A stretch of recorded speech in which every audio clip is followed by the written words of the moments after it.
Following Jesus Christ includes being less concerned with chasing platform, power, likes, and follows, and more focused on getting low.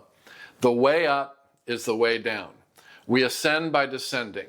We become more by becoming less. Hi, I'm Scott Sauls. Welcome to That's a Great Question, a podcast that engages important questions from a gospel-centered perspective.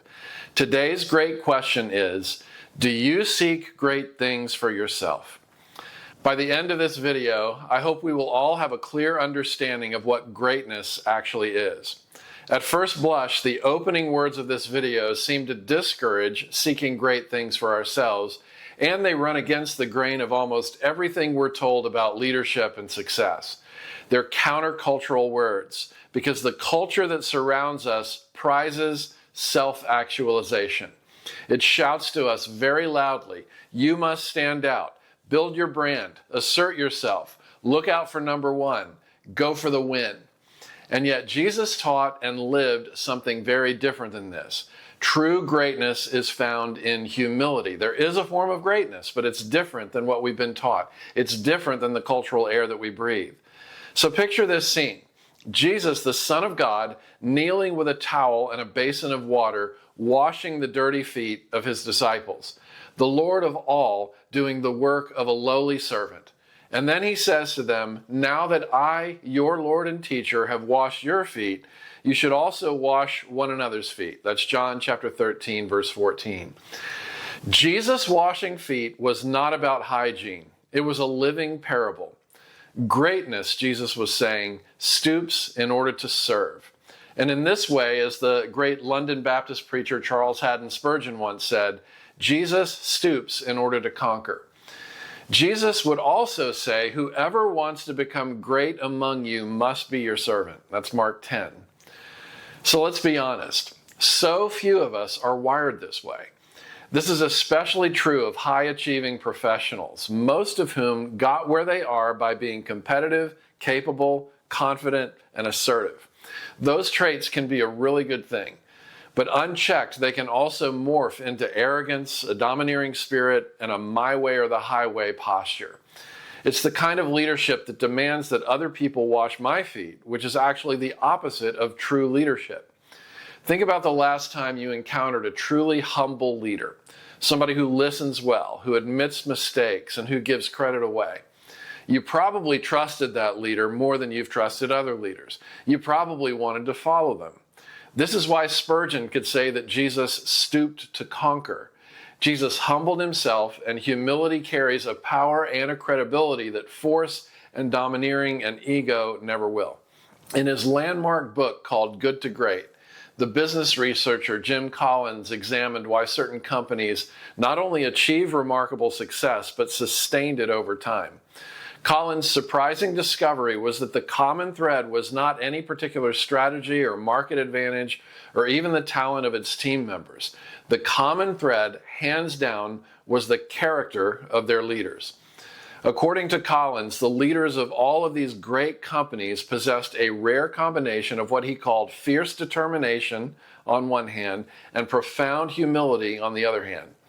None of them sought platforms or accolades for themselves. They were ambitious, but their ambition was centered on the mission, not on their own personal greatness, which is ironically what made them great leaders. Collins called them level 5 leaders. And he said the following, level 5 leaders channel their ego needs away from themselves and into the larger goal of building a great company. It's not that level 5 leaders have no ego or self-interest. Indeed, they are incredibly ambitious, but their ambition is first and foremost for the institution, not themselves. They're incredibly persistent, almost stoic in their resolve, but they credit others when things go well, and when things go poorly, they look in the mirror and take full responsibility. It's hard to miss the parallels with Jesus' own words. Whoever humbles himself will be exalted. That's Matthew 23. True greatness, whether in leadership or in the kingdom of God, starts, continues, and ends with humility. That reminds me of an anecdote about a church father named St. Augustine. The story goes that somebody asked Augustine what the top 3 Christian virtues were.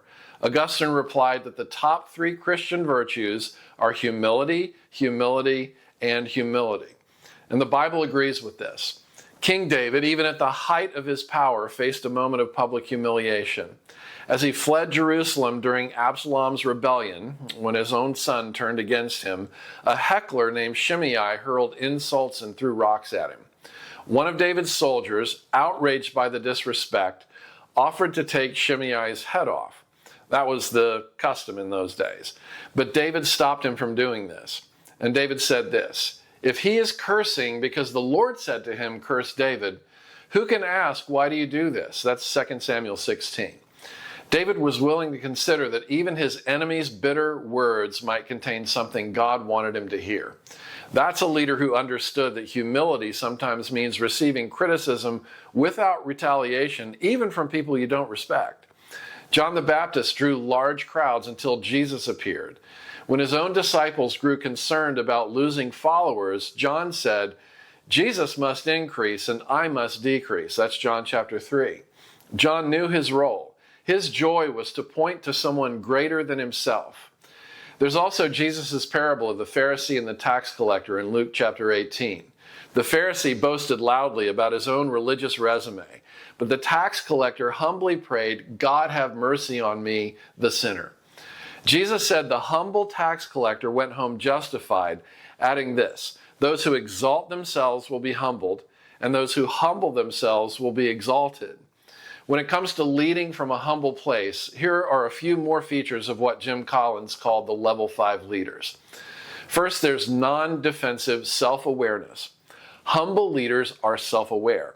They see themselves accurately. They know their own strengths and they know their own weaknesses. They have no problem saying, "I was wrong," or "I need help." And in a world obsessed with image management and self-serving narratives, this kind of honesty is magnetic. It's what I meant at the beginning of this message when I said we want to chase character more than reputation. Because who you are when no one is looking matters more than the image that you project. Second, there's a servant mindset. Jesus said, "I am among you as one who serves." That's Luke chapter 22. Servant leaders ask questions like this: how can I help others succeed? It's the CEO who eats lunch with his entry-level employees. It's the pastor who stacks chairs after the service, or the manager rewarding and drawing attention to team members for a job well done.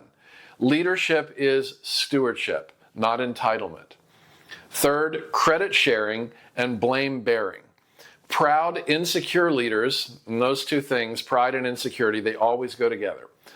They hoard praise and they shift blame.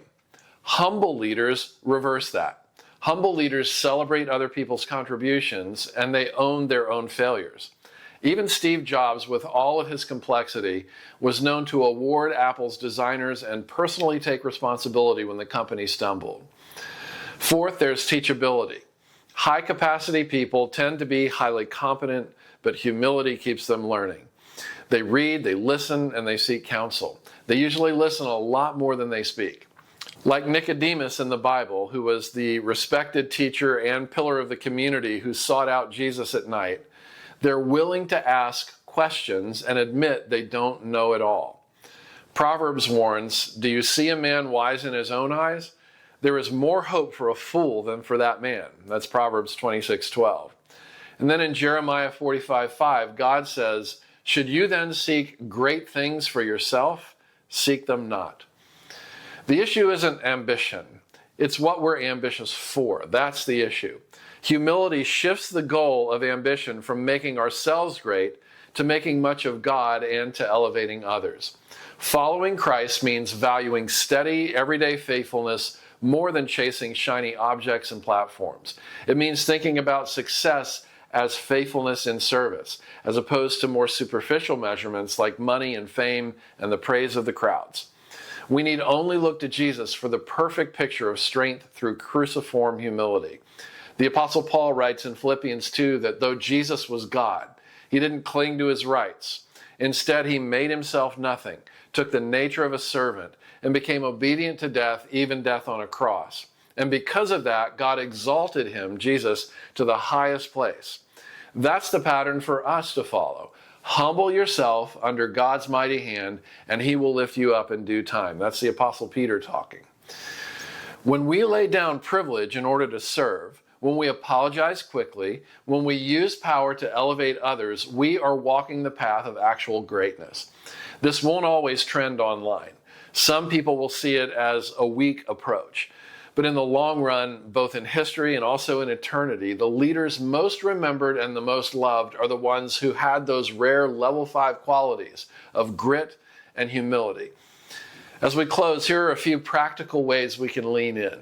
In your next meeting, maybe ask more questions than you answer. Maybe listen more than you speak. Catch other people doing good. Notice someone else's idea or contribution and openly celebrate and credit them for it. Occasionally do a menial task that serves your people, just to remember that you're not above that and you're not above them. And don't tell anyone about it when you do. When you're criticized, resist the urge to defend yourself. Own what you can, learn from it, and thank those who cared enough to speak up. Humility, as Jesus explained it, means noticing the logs in our own eyes before worrying about the specks in other people's eyes.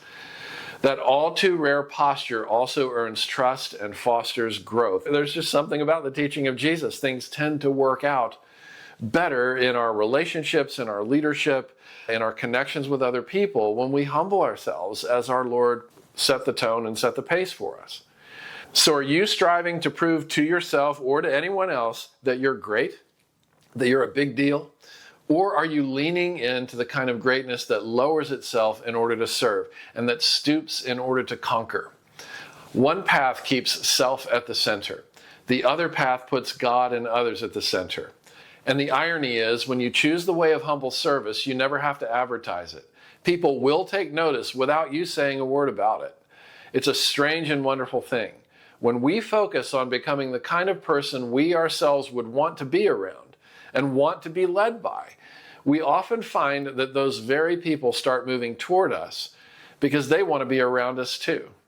Jesus promised, whoever humbles himself will be exalted. The secret to true greatness is humility. The way up is the way down. As we become less in our ego, we become more in our potential impact. It's a paradox, but it's the way of Jesus, and it has never failed to lift up those who follow it. If you found this helpful, I would be honored if you would subscribe to this channel so that you won't miss future teachings. And if someone comes to mind who might benefit from this message, consider sharing it with them or posting it on your social media. Thanks for spending this time with me, and I look forward to seeing you again soon for our next great question.